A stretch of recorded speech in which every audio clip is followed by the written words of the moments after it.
Hablaremos hoy del concepto de nación. Si nosotros partimos del principio de que existe un Estado cuando en un territorio determinado habita una población con carácter permanente y que está sujeta a un conjunto de normas e instituciones, es decir, cuando podemos hablar de la existencia de una configuración estatal, ello nos lleva al principio de que la nación o pueblo, el elemento poblacional, el elemento humano, es uno de los elementos de conformación del Estado, de tal forma que si no existe no podríamos hablar de Estado. Por tanto, tiene un carácter imprescindible. Evidentemente no puede existir un Estado sin nación, aunque al revés sí puede existir una nación sin Estado. Es decir, un pueblo con unas características determinadas, diferentes a otras naciones, caso, por ejemplo, del pueblo judío antes de la conformación del Estado de Israel. Hoy en día podríamos hablar quizás del pueblo palestino, que nadie discute que sean naciones, pero de alguna forma no han conformado, no conformaron en su momento un Estado. Entonces, la nación puede existir, pero ello no implica que tenga que existir necesariamente un Estado detrás de una nación. Al revés, sí. Bien. Nos estamos refiriendo, por tanto, al elemento humano de la conformación del Estado, al elemento humano que habita un territorio donde se configura el Estado. Sin embargo, esta población que en un momento determinado que habita un Estado, no es homogénea, podemos distinguir varias características. En primer lugar, podríamos hablar de los que son residentes y los que no son residentes, es decir, los que son originarios del Estado y los que no lo son.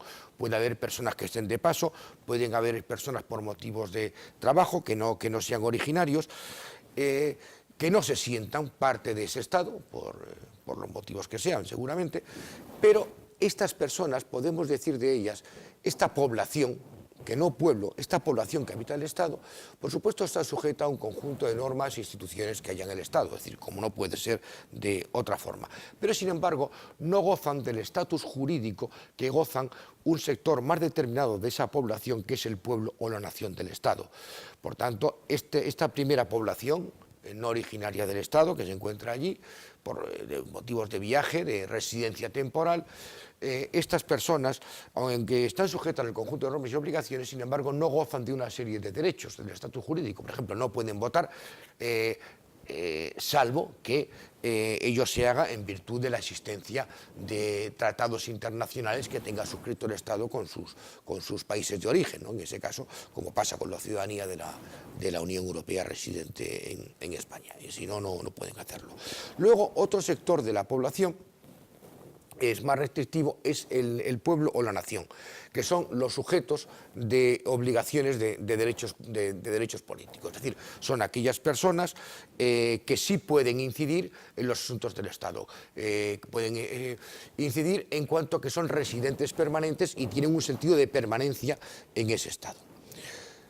Es el pueblo o la nación, que tienen el estatus jurídico de ciudadanía. El pueblo o la nación, conceptos sinónimos, por otra parte, a veces se intenta hacer diferenciación. El concepto pueblo o nación es algo totalmente, es lo mismo. Pensemos nosotros que en los primeros textos constitucionales, el norteamericano del 87, se habla del pueblo norteamericano. La nación se habla en la Constitución francesa de 1791 o en la española de 1812. En nuestra historia constitucional nos hemos referido a nación y a pueblo en diferentes textos constitucionales, es decir, que realmente es exactamente lo mismo. Luego habría otro concepto, quizás un poquito más restrictivo, es el concepto de ciudadanía.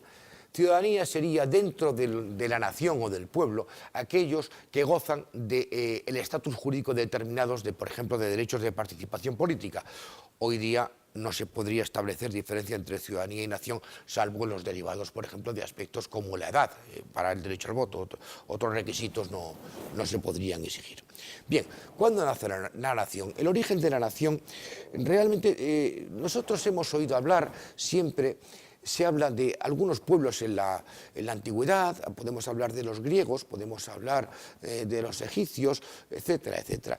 Pero realmente el concepto nación que nosotros vamos a manejar, el concepto nación, nace al final de la Edad Media con la formación del Estado. Antes de la monarquía autoritaria, antes de la conformación del Estado, no podemos hablar propiamente de nación. Las personas que habitaban los reinos, sobre todo, eran súbditos del rey. A lo sumo, su colectividad tenía el concepto de civitas cristiana o civitas musulmana, es decir, lo que identificaba era la pertenencia a una determinada entidad religiosa, sobre todo en la Edad Media, pero no podemos hablar exactamente de la existencia de nación. La nación nace en el siglo XV, nace con el Estado renacentista, con las monarquías nacionales, en el proceso precisamente de conformación estatal, en el momento en que el poder político precisa buscar unos aglutinantes a la población que habita su reino. En el momento en que el poder político se quiere imponer sobre los demás poderes hasta conformar la entidad estatal y necesita apoyarse en la entidad poblacional para diferenciarla de otras entidades poblacionales de otros reinos, darles unas características comunes. De ahí que se van a utilizar, sobre todo al principio, tres grandes elementos que van a coadyuvar a aglutinar este concepto de nación, que serán el idioma, la raza y la religión. El idioma, por ejemplo, sería el caso francés. En España, como en el siglo XV no podemos hablar de una raza única, no podemos hablar de un idioma único, el elemento aglutinante de la mayor parte de la población española, de la población peninsular, fue la religión. De ahí la importancia que ha tenido la religión en la historia de España y que aún tiene. Pero en realidad, si nosotros hablábamos en mero derecho constitucional, no podemos decir que ni la religión, ni la raza, ni la lengua sean los aglutinantes únicos que tiene una nación, los aglutinantes fundamentales que tiene una nación. Eso está claro. Entonces, a este respecto, podríamos intentar decir, sí, no es que anulemos los aspectos que hemos dicho antes, que también pueden valer, pero podríamos intentar dar una definición un poco más aproximada.